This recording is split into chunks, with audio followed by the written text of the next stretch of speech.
नमस्कार। 2025 और 26 में आप 1250 रुपए पर स्क्वायर फुट में आपका घर का कंस्ट्रक्शन कर सकते हो। ये मैं कोई हवा हवा वाली बात नहीं कह रहा हूँ। हाल ही मैंने 2024 में घर का कंस्ट्रक्शन किया है। 3 मंजिला का प्लान था, अभी के डेट में 2 मंजिला बना है। वो घर बनाने के लिए पूरा घर, उसमें के सब कलर पेंट है, प्लम्बिंग है, इलेक्ट्रिशियन है, सभी इसमें कंप्लीट हुआ है। वॉल पुट्टी है, टाइल्स वगैरह है, इलेक्ट्रिशियन का सभी काम पूरा हुआ है। मतलब बाथरूम वगैरह, कमोड वगैरह, डोर विंडोज वगैरह सभी कंप्लीट हुआ है। ये मुझे पड़ा है 1250 रुपए पर स्क्वायर फुट में ये बनकर तैयार हो गया है। मैं इस घर बनाने में जो भी मटेरियल मैंने यूज किया, उसकी कॉस्ट कितनी है, स्टील कहां से परचेस किया, उसका सभी का रेट इस वीडियो में मैं आपके साथ शेयर करने वाला हूं। वो देखकर आपको यकीन हो जाएगा, आप भी घर बना सकते हो। ये क्योंकि 2024 और 25 और 26 में जो मटेरियल का जो भी रेट है, कॉस्ट है, वो कांस्टेंट ही रहने वाली है। ऐसा नहीं कि 10% इंक्रीज हो गई, ऐसा कुछ नहीं होगा। आप भी 2025 और 26 में 1250 रुपए पर स्क्वायर फुट में आपका घर बना सकते हो। खाली आपको ये करना है, मटेरियल परचेस आपको करना है। आपके आजू बाजू में सभी मटेरियल आज के डेट में मिलता है, चाहे वो क्रशर सैंड हो, सीमेंट हो, स्टील हो या कोई भी मटेरियल हो। आपके 10 किलोमीटर या 20 किलोमीटर के एरिया में आपको सब मटेरियल मिलता है। आज की डेट में सभी ठेकेदार, इंजीनियर लोग घर का कंस्ट्रक्शन करने के लिए 2000 रुपए पर स्क्वायर फुट चार्ज कर रहे हैं। प्लान तो आपको ठेकेदार से, इंजीनियर से ही आपको प्लान करना है और उनको इंस्पेक्शन के लिए खाली आपको बुलाना है। इंस्पेक्शन मतलब आज के डेट में 2000 से 3000 स्क्वायर फुट घर का इंस्पेक्शन करने के लिए जो फीस होती है, वो इंजीनियर और ठेकेदार हो, वो 50,000 से 1 लाख रुपए तक का फीस है, वो आपसे चार्ज कर रहे हैं।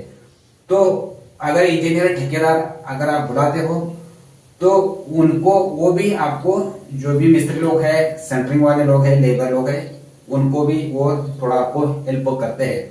और खाली आपको भी थोड़ी सी मेहनत आपको करनी है। अपना जॉब संभाल कर, अपना बिजनेस संभाल कर आपको भी इंस्पेक्शन करना है। मैं जो इस वीडियो में बताने वाला हूं कि फुटिंग की साइज क्या रखनी है, कॉलम की साइज क्या रखनी है, बीम की साइज क्या रखनी है। हाल ही मैंने जो घर बनाया है उसमें थंब रूल के हिसाब से अगर हम चलते हैं तो थंब रूल बताता है कि 3 मंजिला के लिए 12 mm स्टील बार यूज करो, तो मैंने यहाँ 16 mm स्टील बार यूज किए। थंब रूल बताता है कि प्लिंथ बीम की साइज 9 इंच बाय 12 इंच रखो, यहाँ मैंने 9 इंच बाय 18 इंच रखी है। थंब रूल बताता है कि कॉलम की साइज 9 बाय 15 इंच रखो, मैंने यहाँ 9 बाय 18 इंच की कॉलम की साइज रखी। और थंब रूल ये भी बताता है कि कहीं अगर रूम आपका छोटा है तो 1 वे स्लैब आप कास्टिंग करो, मैंने यहाँ 2 वे स्टील का स्लैब भी कास्टिंग किया है। मतलब ये बहुत ही स्ट्रांग बनाया है। आपका भी घर ऐसा ही बनना चाहिए, क्योंकि 5 रिक्टर स्केल या 6 रिक्टर स्केल का कोई अर्थक्वेक, भूकंप वगैरह आता है तो ऐसे घर अगर आप बनाते हो तो इसमें कुछ दिक्कत नहीं होने वाली। कहीं जमीन धंस गई, स्लाइड हो गया, फ्लड आ गया, तो भी ऐसे घर को कुछ नहीं होता है। तो वीडियो आपको जरूर देखनी है, थोड़ी सी ज्यादा वीडियो होगी। ये मैं सभी आपको इस वीडियो में डिटेल बताने वाला हूँ कि फुटिंग कैसे बनाने है। प्लॉट के हिसाब से फुटिंग बनाना बहुत इंपॉर्टेंट होता है आज के डेट में। थंब रूल से सभी का सॉल्व नहीं होता है, क्योंकि अगर आपके प्लॉट में सॉफ्ट मिट्टी है, आधा प्लॉट अच्छा है, आधा सॉफ्ट मिट्टी है, तो सॉफ्ट मिट्टी में फुटिंग का साइज चेंज होता है। 3 मंजिला के लिए आज के डेट में जो समय लगता है वो लगता है 1 साल या 1.5 साल। तो 1.5 साल में अगर आपका 40-50 लाख का प्लान है, एस्टिमेट है, तो अगर आप मैं बताने वाला हूँ ये ट्रिक्स फॉलो करते हो तो आपके 15 लाख तो ऐसे ही यहाँ बच जाते हैं, सेविंग होते हैं। 2 मंजिला का प्लान है तो आपके 10 लाख तो सेविंग होने वाले हैं। तो कहीं से लोग पैसों का जुगाड़ करके या होम लोन करके, फाइनेंस करके ये घर बनाते हैं, तो इतने पैसे तो आपको सेविंग हो जाएंगे।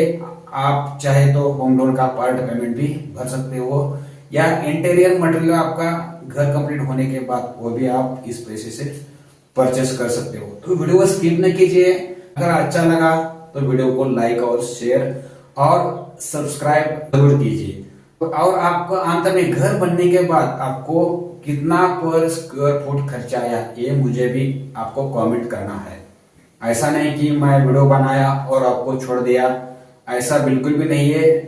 अंत में आपका घर बनता है तो जरूर मुझे कमेंट करना है।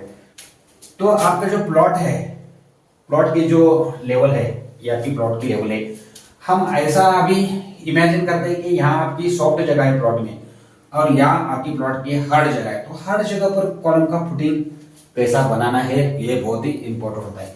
गड्ढा जो आपको खुदाई करना है वो करना है 6 फुट चौड़ा, 6 फुट लंबा और 6 फुट गहरा। 4 फुट आपने खुदाई की और स्ट्रॉन्ग पत्थर लगा तो आपको रुकना है। ऐसा नहीं कि थंब रूल के हिसाब से 6 फुट खुदाई करनी है, पत्थरों को फोड़ फोड़ के, बिल्कुल भी नहीं करना। स्ट्रॉन्ग पत्थर लगाए तो 4 फुट पर आपको रुकना है।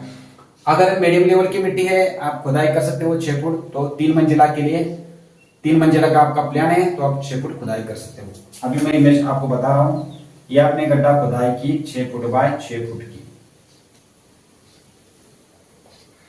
उसके डाउन में आपको थोड़ा मिट्टी बालू वगैरह डालकर प्लेन करना है। प्लेन करने के बाद यहाँ से 3 इंच छोड़कर, यहाँ से 3 इंच छोड़कर आपको पीसीसी करना है 6 इंच पहला। या आपने 6 इंच पहला पीसीसी की, क्लियर हुआ। अभी इंपॉर्टेंट यहां से शुरू होता है। पीसीसी होने के बाद उसके ऊपर आपको मेश बार जाली बिछानी है। मेश बार जाली बिछाने के लिए आपको स्टील यूज करना है 10 mm का, और वो स्टील के बार जो आप कट करने हैं वो करने हैं 6 फुट के। आपकी मेश बार जाली बनेगी, फुटिंग बनेगा, वो बनेगा 5 फुट बाय 5 फुट का। तो ये बनेगा 5 फुट बाय 5 फुट का।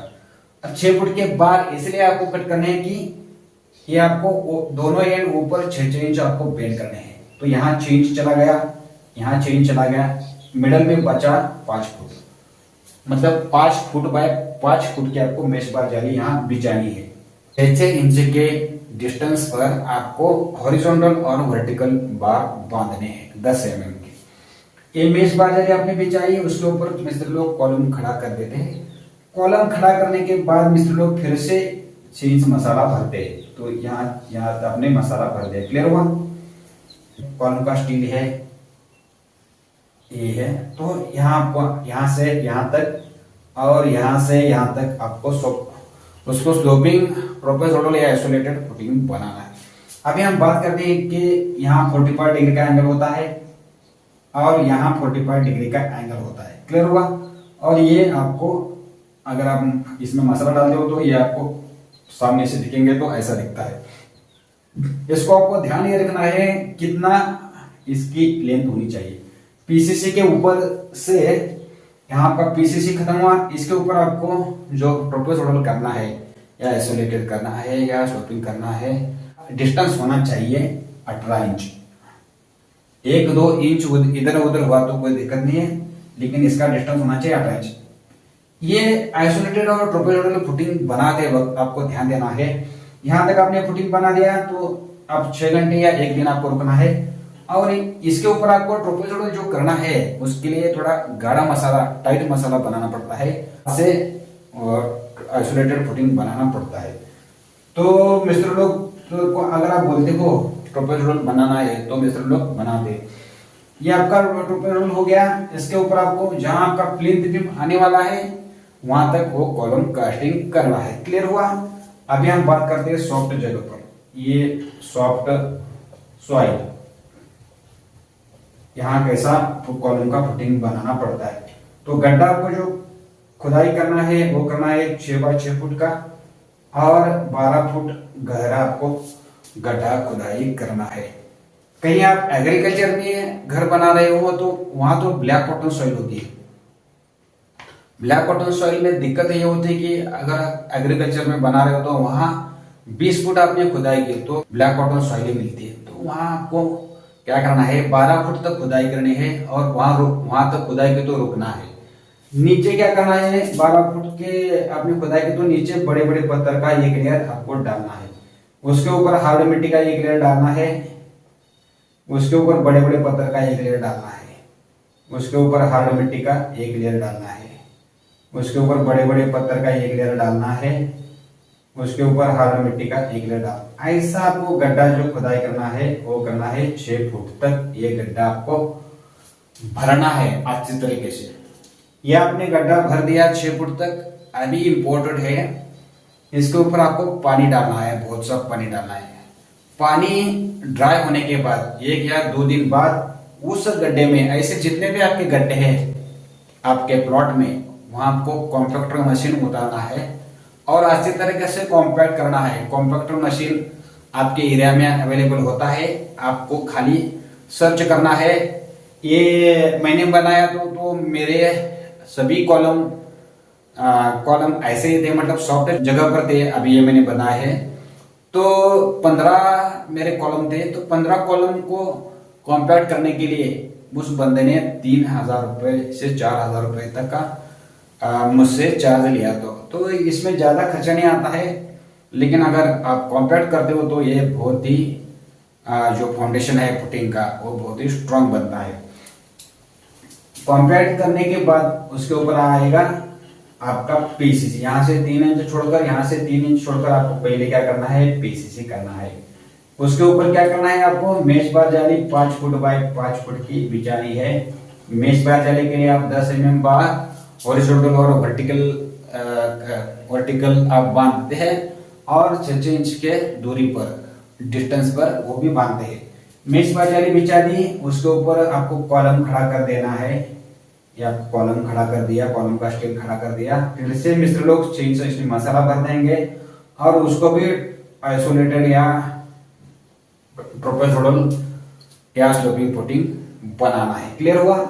ये आपने बनाया, फिर जहां पर बीम आने वाला है वहां तक आपने कॉलम कास्टिंग करना है। क्लियर? इसेंट्रिक फुटिंग पर, इसेंट्रिक फुटिंग की जो इमेज होती है वो ऐसी होती है। यहाँ हो गया आपका पीसीसी। यहाँ आपको 5 बाय 6 फुट का गड्ढा खुदाई करनी है और जो इसेंट्रिक फुटिंग की साइज है वो होनी चाहिए आपको 4 फीट बाय 5 फुट। मतलब यहां से यहां तक जो फुटिंग की साइज होगी वो होगी 4 फुट और आईसी साइज होगी 5 फुट। क्लियर हुआ? तो पहले क्या करना है आपको, अगर हार्ड जगह पर है तो 6 फुट खुदाई करनी है, सॉफ्ट जगह पर है तो 10 या 12 फुट आपको इसके भी गड्ढे की खुदाई करनी है। और जैसे मैंने बताया कि कैसा आपको गड्ढा फिलअप करना है वैसा ही आपको यहाँ पर भी करना है। मान लीजिए अभी के डेट क्या हम चलते हैं कि यहाँ स्ट्रॉन्ग जगह है, तो पहले आपने 6 इंच पीसीसी की, उसके ऊपर आपको मेश बार जाली बिछानी है 4 फुट बाय 5 फुट की। उसके लिए आपको 10 mm बार यूज करेंगे। अभी इसमें इंपॉर्टेंट है, यहाँ आपको क्या करना है, डबल मेश बार जाली आपको देना है। क्योंकि अगर आप डबल मेश बार जाली यूज नहीं करते हो तो पहले के जमाने में ऐसा ही इसेंट्रिक फुटिंग बनता था। और जब क्योंकि आधे घर का तो लोड इस इसेंट्रिक फुटिंग पर आता है और यहाँ से ये स्ट्रांग नहीं होता है और यहाँ से ये क्रैक होने के भी चांसेस बहुत ज्यादा होते थे। तो ऐसा आपको बिल्कुल भी नहीं करना है। यहाँ आपको डबल मेश बार जाली यूज करनी है, एक नीचे और एक ऐसी क्रॉस देनी है और उसको भी प्रोपेशनल आइसोलेटेड आपको फुटिंग करना ही है। मतलब ये ऐसा फुटिंग आपका होगा। तो ये तो बहुत ही स्ट्रॉन्ग फुटिंग आपका इसेंट्रिक बनता है, कोई दिक्कत नहीं होती। अभी प्लॉट में सॉफ्ट मिट्टी है तो आप 3 फुट हाइट की और 18 इंच विड्थ की आप फाउंडेशन वाल, पत्थर की वाल बना सकते हो। आपके एरिया में पत्थर अवेलेबल नहीं है तो 9 इंच ब्रिक की विड्थ की आप फाउंडेशन वाल बना सकते हो। हार्ड जगह है तो 1 या 1.5 फुट आप फाउंडेशन वाल बना सकते हो हाइट के लिए। सॉफ्ट जगह है तो 3 या 2 फुट हाइट की और 18 इंच विड्थ की आप फाउंडेशन वाल बना सकते हो। अभी हम बात करते हैं प्लिंथ बीम की। तो प्लिंथ बीम की आपको साइज रखनी है 9 बाय 18 इंच की। ये इंपॉर्टेंट है। इसमें 16 mm के 1 2 3 4 16 mm के 4 बार यूज करेंगे, 12 mm के ऊपर एक, नीचे एक, मिडल में 12 mm के 2 बार यूज करेंगे और रिंग है वो 8 mm की आपको रिंग यूज करनी है, उसको स्टीयरअप भी बोलते हैं। तो यहाँ आपका प्लिंथ बीम आएगा ये। अभी यहाँ एक कॉलम है, कॉलम का स्टील खड़ा कर दिया है, यहाँ कॉलम का स्टील खड़ा कर दिया है। अभी हम इसके डाउन में आता है प्लिंथ बीम। अभी हम बात करते हैं प्लिंथ बीम की। तो प्लिंथ बीम में आपको लैपिंग ऊपर के बारे वो लैपिंग कहाँ देना है। तो 2 कॉलम के बीच में आप लैपिंग दे सकते हो। 16 mm के लिए जो लैपिंग लेंथ है 16 × 50D, तो 50 × 16 = 800 mm। तो ये आपको अप्रोक्सीमेटली आती है 3 फीट। तो 3 फीट आपको ओवरलैपिंग यहाँ लैपिंग देना है, बार के ऊपर बार चढ़ाना है, उसको लैपिंग बोलते हैं। तो आप दो कॉलम के बीच मिडल में दे सकते हैं या साइड में कॉलम में भी दे सकते हो, कोई दिक्कत नहीं है। नीचे का जो लैपिंग, अभी हम बात करें 12 mm बार की। 12 mm के लिए फॉर्मूला होता है 40/d का, तो लगभग 600 mm आता है। तो आपको 2 या 2.25 फुट 12 mm के लिए लैपिंग लेंथ आप दे सकते हो। मिडल में दिया तो चलता है या कॉलम के आसपास भी दिया तो चलता है। नीचे हम बात करें 12 mm बार की। 12 mm के लिए फॉर्मूला होता है 40/d का, तो लगभग 600 mm आता है। तो आपको 2 या 2.25 फुट 12 mm के लिए लैपिंग लेंथ आप दे सकते हो। मिडल में दिया तो चलता है या कॉलम के आसपास भी दिया तो चलता है। नीचे के जो बार होते हैं 16 mm के 2 और 12 mm का 1, इसको आपको दो कॉलम के बीच में मिडल में लैपिंग यहाँ आपको बिल्कुल भी नहीं देना है। तो कॉलम के आसपास यहाँ या कॉलम में भी आप लैपिंग कहीं पर भी दे सकते हो। खाली आपको ध्यान में ये रखना है दिमाग में कि नीचे बीम का लैपिंग दो कॉलम के मिडल में बीच में नहीं देना है। क्लियर होगा? अभी हम बात करते हैं, इंपॉर्टेंट है कि डेवलपमेंट लेंथ।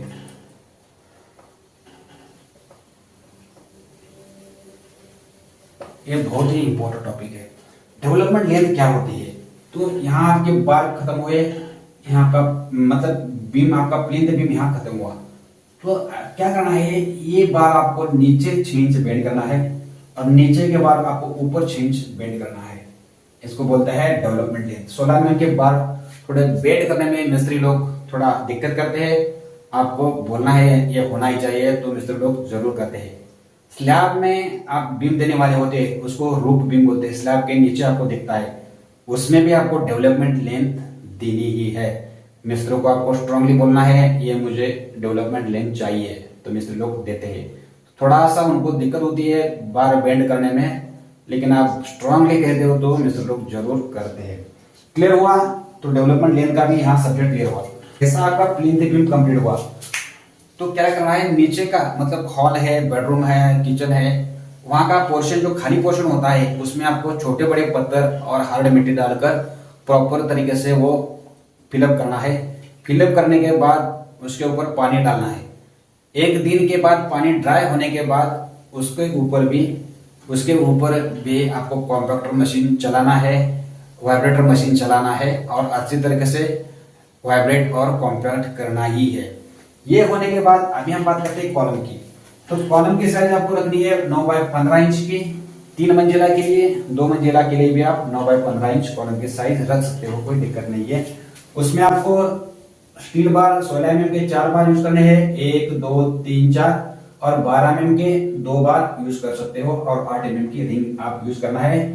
रिंग कैसी देनी है, एक रिंग आपको पूरा उसमें 6 बार कवर करेंगे और एक देंगे जोड़, मतलब उसमें पहले 4 बार कवर करेंगे, उसके बाद दूसरे 4 बार आप कवर करेंगे।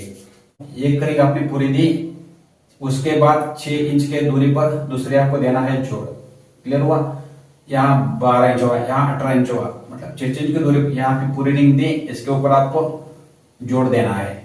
क्लियर हुआ? तो ये 24 इंच में 6 इंच 12 इंच 18 इंच ऐसे आपको देना है। कॉलम में लैपिंग कहां पर देना है, एक बहुत इंपॉर्टेंट है। यहां से आपने 7 फुट कॉलम कास्टिंग किया, या मान लीजिए आपने स्लैब तक कॉलम कास्टिंग कर दिया, मतलब 10 फुट आपने 10 फीट, तो आपको मैं ये बताने वाला हूं कि ऊपर के कॉलम के एरिया को बोलते हैं जोने, मिडल के कॉलम के एरिया को बोलते हैं जोन बी, और डाउन के कॉलम के एरिया को बोलते हैं जोन सी। तो लैपिंग आपको जो देना है कॉलम के लिए, तो मिडल के एरिया में ही देना है। एक्सीडेंटली कहीं पर इधर भी आता है तो इधर भी आता है, तो 1 या 2 बार के लिए आप लैपिंग वहीं पर भी दे सकते हो, लेकिन थंब रूल के हिसाब से अगर आप चलते हैं तो मिडल में ही आपको लैपिंग देना है, यहाँ आपको लैपिंग देना है। क्लियर हुआ? अभी ये डाउन के बार है, तो ऊपर के बार को आपको जोगल मार के यहाँ आपको लैपिंग देना है। या आपको नीचे के बार गया, ऊपर का बार आया, यहाँ आपने जोगल मार दिया और ऐसा आपको लैपिंग देना है। क्लियर हुआ? ये इमेज भी आपको दिखा रहा हूँ, इमेज भी आप देखकर समझ सकते हो। ऐसा नहीं कि लैपिंग आपको देना है वो एक ही जगह बार कट कर दिए और लैपिंग दिया, ऐसा बिल्कुल भी नहीं करना है। अल्टरनेट आपको बार कटिंग करके उसको लैपिंग देना है, वो भी जोगल मार के। तो 16 mm के लिए जो लैपिंग लेंथ है वो है 3 फीट और 12 mm के लिए जो लेंथ है वो है 2 फीट। अभी हम बात करते हैं उसके ऊपर लिंटल बीम की। उसके लिए आपको क्या करना है, 10 mm के 4 बार यूज करने हैं और 8 mm की रिंग देनी है। जितनी आपकी वॉल की विड्थ है उतना ही आपको लिंटल बीम देना है। अभी हम बात करते हैं वॉल की, आउटर वॉल और इनर वॉल की। आप बेशक 6 इंच की वॉल बनाइए, लेकिन कॉलम की साइज आपको 9 इंच बाय 15 इंच या 9 इंच बाय 18 इंच ही रखनी है। कहीं ठेकेदार इंजीनियर बोलते हैं कि 6 इंच बाय 12 इंच या 6 इंच बाय 15 इंच की कॉलम की साइज रखता हूं, तो आपको बिल्कुल भी एक्सेप्ट नहीं करना है।